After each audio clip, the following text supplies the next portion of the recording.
Hello दोस्तों, स्वागत है आप सभी का अपने यूट्यूब चैनल पर। होप आप सभी काफ़ी अच्छे होंगे, अच्छे से स्टडी कर रहे होंगे।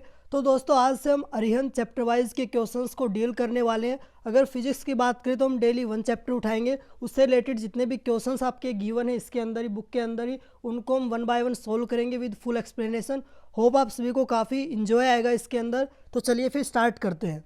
आज का जो हमारा चैप्टर रहेगा वो यूनिट और डायमेंशन रहेगा, जिससे रिलेटेड हम जितने भी क्वेश्चंस बन सकते हैं, आपके एयरफोर्स एग्जाम में पूछे जा सकते हैं, उन सभी को हम बिल्कुल इजीली एक्सप्लेन करेंगे।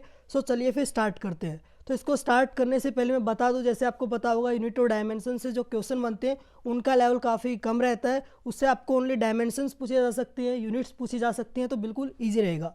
तो चलिए फिर स्टार्ट करते हैं बिना टाइम को वेस्ट किए। तो दोस्तों, जैसे आप यहाँ पर देख सकते हैं, हमारा फर्स्ट क्वेश्चन गिवन है, that is candela is a unit of. आपको बताना है कि कैंडेला किसकी यूनिट है। आपको ऑप्शन मिले हुए हैं, illuminating power, luminous flux, luminous intensity, या नन ऑफ दीज। तो आपको पता होगा, जैसे कि हमने फंडामेंटल यूनिट्स में पढ़ा था कि हमारे पास 7 फंडामेंटल यूनिट्स रहती हैं, जिसके अंदर हमारे पास जो लुमिनस इंटेंसिटी होती है उसकी यूनिट क्या रहती है, कैंडेला होती है, जिसे हम CD से रिप्रेजेंट करते हैं। तो इसका जो ऑप्शन रहेगा वो कौन सा करेक्ट होगा? ना तो इल्यूमिनेटिंग पावर होगा, क्योंकि हमने इसको कभी नहीं पढ़ा फिजिक्स के अंदर अभी तक, और ना ही ल्यूमिनस फ्लक्स को पढ़ा है, और नन ऑफ दीज भी नहीं होगा। तो इसका जो ऑप्शन रहेगा हमारे पास सी जो रहेगा वो बिल्कुल करेक्ट होगा, that is luminous intensity. Hope आपको क्लियर हो गया होगा। मैं फिर से बता दे रहा हूँ, जो ल्यूमिनस इंटेंसिटी है उसकी यूनिट क्या रहती है, कैंडेला रहती है, जिसे हम CD से रिप्रेजेंट करते हैं।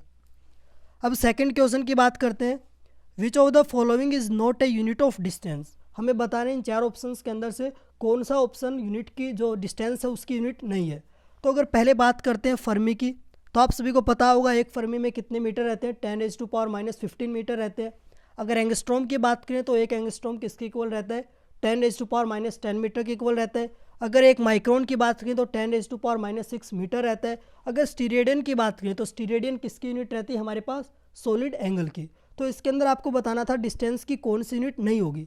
आपको पता है फर्मी भी डिस्टेंस की यूनिट है, एंगस्ट्रॉम भी है, और माइक्रोन भी है। तो इसका जो ऑप्शन डी रहेगा वो करेक्ट हो जाएगा। स्टीरेडियन जो है वो हमारे पास सॉलिड एंगल की यूनिट रहती है।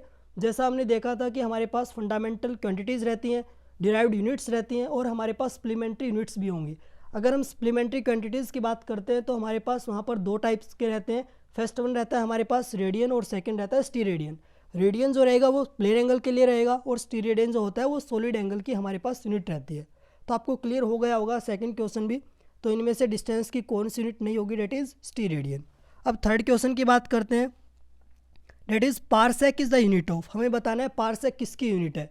पारसेक हमने पढ़ा था किसके इक्वल रहता है, डेट इज़ 3.08 इंटू 10⁻16 मीटर। ये हमने पढ़ा था एक पारसेक किसके इक्वल रहेगा। या फिर हम बोल सकते हैं 1 parsec is equal to 3.26 light year के इक्वल। और हमें पता है ये जो पारसेक है ये डिस्टेंस की यूनिट रहती है, न तो टाइम की रहेगी, और ना ही फ्रीक्वेंसी, ना ही एंगुलर एक्सेलरेशन। तो इसका जो आंसर रहेगा वो क्या हो जाएगा, डिस्टेंस की यूनिट है हमारे पास पारसेक। ये काफ़ी इंपॉर्टेंट क्वेश्चन है, बहुत बार पूछा जाता है कि पारसेक बताइए किसकी यूनिट है, टाइम की है, फ्रीक्वेंसी की है, एंगुलर एक्सेलरेशन की है, या फिर डिस्टेंस की है। तो इसका ऑप्शन बी जो रहेगा वो करेक्ट हो जाएगा। होप आपको क्लियर हो गया होगा। अब आगे बढ़ते हैं, the quantity having the same units in all the system of units. ये हमने पढ़ा भी था कि हमारे पास 3 टाइप के सिस्टम्स रहते हैं, CGS सिस्टम, SI सिस्टम, और FPS सिस्टम। तो इनके अंदर हमें बताना है कि कौन सी क्वांटिटी है जिसकी सेम यूनिट रहती है हर टाइप की सिस्टम ऑफ यूनिट्स के अंदर। तो लेंथ के लिए चेंज होती रहती है, कभी सेंटीमीटर, कभी मीटर, कभी फीट की बात करें, और अगर मास की बात करें तो कभी केजी, कभी ग्राम, कभी पाउंड। तो अगर टाइम की बात करें तो टाइम के लिए हमारे पास हर सिस्टम ऑफ यूनिट्स के अंदर जो यूनिट रहेगी इसकी सेकंड ही रहती है। तो ना तो मास आएगा, ना ही लेंथ होगी, ना ही टेम्परेचर होगा। ऑप्शन जो बी रहेगा वो हमारा करेक्ट हो जाएगा, डेट इज़ टाइम। तो आपको एक अच्छे से याद होना चाहिए कि जो क्वांटिटी है सेम कौन सी रहेगी, टाइम की रहेगी in all system of units. आगे बढ़ते हैं फिफ्थ क्वेश्चन की अगर बात करें तो देखिए, if H is Planck's constant and lambda is the wavelength. Lambda हमारे पास क्या है, वेवलेंथ है, और H क्या है हमारे पास, प्लैंक्स कांस्टेंट है। तो हमें क्या बताना है कि इसके अंदर H अपॉन लैम्डा किसके डायमेंशंस होंगे, हमें ये बताना है। तो हमने पढ़ा था कि हमारे पास E बराबर क्या रहता है, H न्यू रहता है। अगर हम H अपॉन लैम्डा की अगर बात करें तो यहाँ से देखिए, एक बार इसको साइड करता हूँ। अगर हम यहाँ से H अपॉन लैम्डा की अगर बात करें तो यहाँ से अगर हम H की बात करें तो हमारे पास H की यूनिट किसकी इक्वल रहती है, बताइए एक बार आप मुझे। अगर हम यहाँ से H की बात करेंगे तो हमारे पास प्लैंक्स कांस्टेंट की यूनिट रहती है, डेट इज़ m1 L2T-1, आपको याद होगा ये M1 L2 T-1। और अगर लैम्डा की बात करें तो उसके लिए मीटर रहती है। अगर हम इसको डिवाइड कर देंगे तो हमारे पास यहाँ से क्या बनेगा, देखिए M1 L1 T-1। आपको ये बताना है कि ये जो यूनिट बनी है हमारे पास ये किसकी डायमेंशन होगी। तो यहाँ से अगर हम बात करें तो देखिए ना तो एनर्जी की होती है, क्योंकि एनर्जी के लिए तो M1 L2 T-2 रहता है।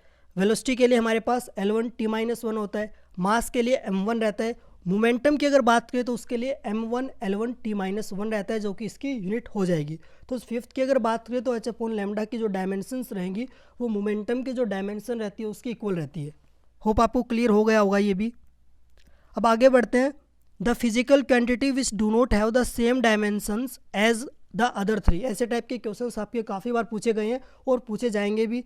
तो हमें बताना है कि ऑप्शंस आपको 4 गिवन है, इसके अंदर आपको बताना है कौन से ऐसी क्वांटिटी है जिसकी 3 के अलावा जो डायमेंशन है उससे मैच नहीं करती। तीनों की तो आपस में मैच करेगी, लेकिन जो फोर्थ क्वांटिटी है उसके डायमेंशन मैच नहीं करेगी। तो आपको यहाँ से बताना है, जैसे अगर बात करें सरफेस कांस्टेंट की, सरफेस एनर्जी की, सरफेस टेंशन की, तो इन सभी के लिए फॉर्मूला क्या रहता है, फोर्स अपॉन लेंथ। तो इसके लिए जो डायमेंशन रहती है वो M1 L0 T-2 रहती है। लेकिन अगर हम बात करें एक्सेलरेशन ड्यू टू ग्रेविटी तो उसके लिए L1 T-2 रहता है। तो इसके लिए हमारे पास जो डायमेंशन होगी वो इनसे अलग हो जाएगी। होप आपका 6th क्वेश्चन भी क्लियर हो गया होगा। अब 7th क्वेश्चन की बात करते हैं। देखिए, dimension of the resistance in electrical circuit in terms of dimensions of mass, length और टाइम और करंट। हमें इनकी टर्म्स में क्या बताना है, डायमेंशंस बतानी है रेजिस्टेंस की। तो इसके लिए हमें डेरिवेशन करना होगा, या फिर हम इसको डायरेक्ट बता भी सकते हैं अगर आपको याद है तो। अगर रेजिस्टेंस के लिए आपको डायरेक्ट याद रखना होगा, that is 12 - 32 M1 L2 T-3 A-2। या फिर अगर हम बात करें रेजिस्टेंस को हम किससे रिप्रेजेंट करते हैं, डेट इज़ V/I। V के लिए हमारे पास डायमेंशन क्या रहती है, that is M1 L2 T-3 A-1, और डिवाइड कर देंगे एम्पियर से तो हमारे पास क्या बन जाएगा, M1 L2 T-3 A-2। अब इसके बाद देखिए यहाँ पर अगर हम बात करें, if momentum P, area A है हमारे पास, टाइम T है, are taken to be fundamental quantities, the energy has the dimensions formula. तो एनर्जी का क्या डायमेंशन फार्मूला रहेगा, इसको हमें कंप्लीट एक बार डिराइव करना होगा। काफ़ी इंपॉर्टेंट है ये वैसे तो चलिए फिर इसको एक बार यहाँ पर देख लेते हैं हम। तो हमें यहाँ से क्या गिवन है कि एनर्जी जो रहेगी उसकी टर्म्स हमें किस में बतानी है, मोमेंटम के अंदर। उसकी पावर A एज्यूम कर लेते हैं। एरिया की अगर बात करें तो उसके लिए B हो जाएगा। टाइम के लिए हमारे पास C हो जाएगा। अगर प्रोपोर्शनलिटी साइन को हटाएंगे तो यहाँ से हमें क्या मिलेगा, K constant, P⁴A, A⁴B, T⁴C। अब यहाँ से आगे देखिए हमारे पास क्या आएगा, मोमेंटम की अगर बात करें तो M⁴A, अगर यहाँ से हम बात करेंगे तो मोमेंटम के लिए हमारे पास जो फॉर्मूला रहता है वो क्या रहता है, M1 L1 T-1। और अगर यहीं पर हम बात करें एरिया के लिए तो L2 रहता है, और टाइम की अगर बात करें तो T रहता है। इसकी पावर हमें यहाँ से क्या गिवन है, A यहाँ से गिवन है, B यहाँ से गिवन है और C यहाँ से गिवन है। एनर्जी के लिए हमें पता है M1 L2 T-2 रहता है। अगर आप इसको कंप्लीट सोल्व कर लेंगे तो हमारे पास A की वैल्यू आ जाएगी यहाँ से 1। अगर हम बात करें B की तो B की वैल्यू आएगी 1/2, और अगर C की बात करें तो C आएगा हमारे पास -1। आपको ये सारी वैल्यू इस इक्वेशन के अंदर पुट कर देनी है, फिर हमारे पास जो फॉर्मूला होगा वो कंप्लीट आ जाएगा, that is P⁴1, A⁴1/2, T⁴ अब हम इसको मैच कर लेंगे, जिस ऑप्शन में आपको ये मिलेगा वो हमारा करेक्ट ऑप्शन हो जाएगा। तो इसकी अगर बात करें तो हमारे पास जो ऑप्शन रहेगा D वो करेक्ट हो जाएगा। बल्कि ऐसे क्वेश्चंस पूछे नहीं जाते, काफ़ी लेंदी हो जाता है, बट कभी कभार पूछे भी जा सकते हैं। तो आपको अच्छे से क्लियर होना चाहिए कि हम कैसे इनको मेजर करते हैं, कैसे हम इनकी यूनिट्स बनाते हैं। 9th क्वेश्चन की बात करते हैं। Magnetic movement has the dimensions of. Magnetic movement हमें पता है क्या होता है, that is M = I × A। आई के लिए हमारे पास क्या डायमेंशन रहती है, A रहती है। एरिया के लिए बात करें तो L2 रहेगा। तो इसकी जो हमारे पास ऑप्शन रहेगा वो क्या आ जाएगा, B, that is L2 × A। 10th की अगर बात करें तो देखिए, which of the following quantity has units but no dimension. इनकी यूनिट तो होगी लेकिन उनकी डायमेंशन नहीं होगी। डिस्प्लेसमेंट की अगर बात करें तो यूनिट भी रहती है, डायमेंशन भी रहती है। स्पीड की अगर बात करें तो डायमेंशन और यूनिट दोनों रहती हैं। कपल की बात करें तो इसके लिए हमारे पास यूनिट्स और डायमेंशंस दोनों रहती हैं। लेकिन एंगल की अगर बात करें तो इसके लिए इसकी यूनिट तो होगी लेकिन डायमेंशन नहीं होगी। यूनिट तो क्या होती है हमारे पास, रेडियन, लेकिन डायमेंशन नहीं होती, क्योंकि एंगल क्या होता है, आर्क अपॉन रेडियस। दोनों सिमिलर क्वांटिटीज़ है, दोनों कैंसिल आउट हो जाती है, तो ऑप्शन सी जो रहेगा वो हमारा करेक्ट हो जाएगा। अब इसके बाद आगे देखिए यहाँ से 11th क्वेश्चन की अगर बात करें, विच of the following pair of physical quantities doesn't have the same dimensional formula. हमारे पास दो दो क्वांटिटी गिवन है जिनके अंदर हमें बताना है कौन सी क्वांटिटी दोनों का सेम डायमेंशनल फॉर्मूला नहीं होगा। पहले अगर बात करें वर्क और टॉर्क की, दोनों का m1 L2 T-2 रहता है क्योंकि एनर्जी एक टाइप की है। ये एंगुलर मोमेंटम, ये आपका ऑप्शन ही गलत है आई थिंक। अगर थर्ड की बात करें टेंशन और सरफेस टेंशन, तो इसके अंदर आपकी जो यूनिट्स और डायमेंशंस होंगी वो सेम नहीं होंगी, क्योंकि टेंशन की अगर बात करें तो एक टाइप का फोर्स रहता है that is m1 L1 T-2, और सरफेस टेंशन क्या रहता है, फोर्स पर यूनिट लेंथ। तो यहाँ से इसकी डायमेंशन क्या बनेगी, m1L0 T-2। तो ऑप्शन सी रहेगा वो हमारा, यहाँ से हम चूज़ कर लेंगे क्योंकि यही इसकी डायमेंशन सेम नहीं है दोनों की। और अगर इम्पल्स और लीनियर मोमेंटम की बात करें, काफ़ी इंपॉर्टेंट है, इसकी क्या रहती है m1L1 T-1। होप आपको यहाँ तक क्लियर हो गया होगा। आगे बढ़ते हैं, अब देखिए यहाँ से 12th की अगर बात करें तो देखिए यहाँ से dimensions of electrical resistance R. जो इलेक्ट्रिकल रेजिस्टेंस है उसकी डायमेंशन क्या होंगी। दो रेजिस्टेंस के लिए आपको डायरेक्ट याद रखना है, काफ़ी बार पूछा गया है, तो होप आप याद रख लें वरना काफ़ी टाइम इसमें कंज्यूम हो जाएगा। तो यहाँ से देखिए क्या रहती है हमारे पास 12 माइनस का 32, हम इसको ऐसे याद रख सकते हैं। सो क्या आ जाएगा m1L2 T-3 A-2। तो ये हमारे पास इलेक्ट्रिकल रेजिस्टेंस की यूनिट हो जाएगी, डायमेंशन हो जाएगी। 13th की बात करें dimensional formula for surface tension. Surface tension क्या होता है हमारे पास, फोर्स पर यूनिट लेंथ। फोर्स के लिए m1L1 T-2, और पर यूनिट लेंथ अगर कर देंगे तो हमारे पास L0 हो जाएगा m1L0 T-2। Dimensions of Planck's constants are same as that of, ये हमने पहले किया भी है स्टार्टिंग के अंदर, तो इसका ऑप्शन ए हो जाएगा, डेट इज़ एंगुलर मोमेंटम। अब इसके बाद हम आगे बढ़ते हैं, ये काफ़ी इंपॉर्टेंट है। 15th का देखिए रेजिस्टेंस जो आपका गिवन है वो क्या होता है, V/I, वेयर V जो है हमारे पास पोटेंशियल गिवन है 100 ± 5 वोल्ट, और करंट जो गिवन है वो हमारे पास है 10 ± 0.2 एम्पियर। तो यहाँ से आपको देखना है प्लस माइनस के साथ जो मैग्नीट्यूड गिवन है वो क्या है, इसके अंदर एरर गिवन है। सो हमें टोटल एरर बताना है रेजिस्टेंस के अंदर क्या होगा, तो इसको हम यहाँ से अलग से कर लेते हैं। देखिए अगर हमें इसके अंदर एरर बताना होगा तो हम कैसे करेंगे, यहाँ से देखिएगा एक बार। सो अगर डिवाइड के अंदर है तो del R divide by R is equal to किसके इक्वल हो जाएगा, ये डेल V/V, प्लस के साथ में क्या आएगा हमारे पास डेल I/I। तो डेल V हमारे पास कितना गिवन है 5, और डिवाइड में कर देंगे 100, और प्लस के साथ जो हमारे पास करंट के अंदर एरर 0.2 है, टोटल करंट हमारे पास 10 है।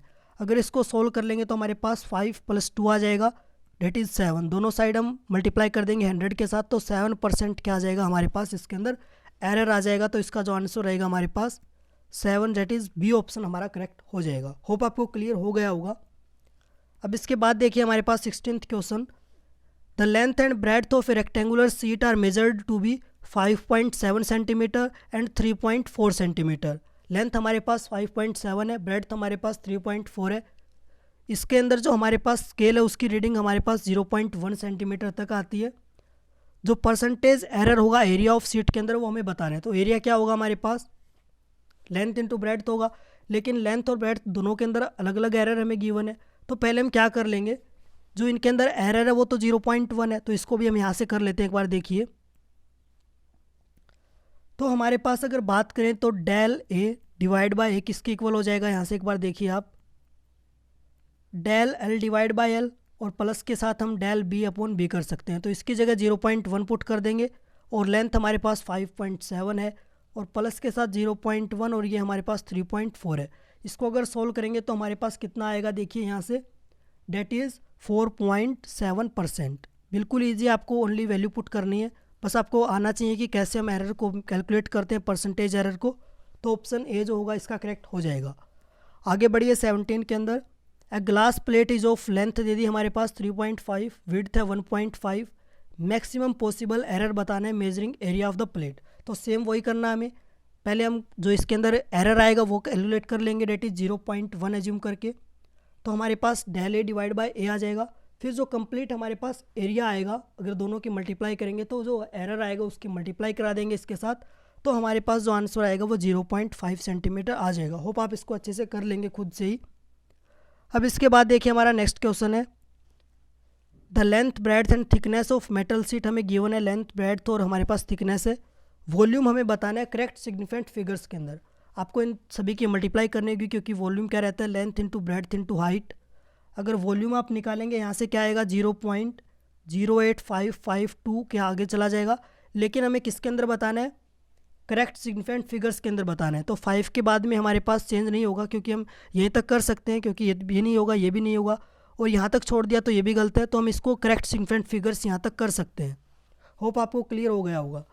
अब इसके बाद आगे देखिए 19th के अंदर नंबर ऑफ सिग्निफिकेंट फिगर्स इसके अंदर कितने होंगे। तो आपको पता होगा कि अगर डेसिमल के अंदर गिवन है तो उससे लेफ्ट के तो हम काउंट ही नहीं करेंगे, जहाँ से नंबर स्टार्ट होते हैं, तो इन दोनों को तो हम काउंट नहीं करेंगे। तो इसके बाद वाले सारे हो जाएंगे, डेट इज़ 4 हमारे पास सिग्निफिकेंट फिगर्स हो जाएंगे। लास्ट क्वेश्चन देखिए, which of the following measurements is most precise, कौन से हमारे पास ज़्यादा एक्यूरेट है। अगर हम इसकी बात करें मीटर के अंदर है, मीटर के अंदर जो अगर हम इसकी बात करें तो एब्सोल्यूट एरर जो आता है काफ़ी बड़ा आएगा, सेंटीमीटर के अंदर भी। और अगर हमारे पास जो लास्ट ऑप्शन है किलोमीटर, इसके अंदर भी बड़ा आएगा। तो हमारे पास यही करेक्ट होगा, क्योंकि इसके अंदर जो एरर आएगा वो काफ़ी कम आएगा, डेट इज़ 0.01 mm।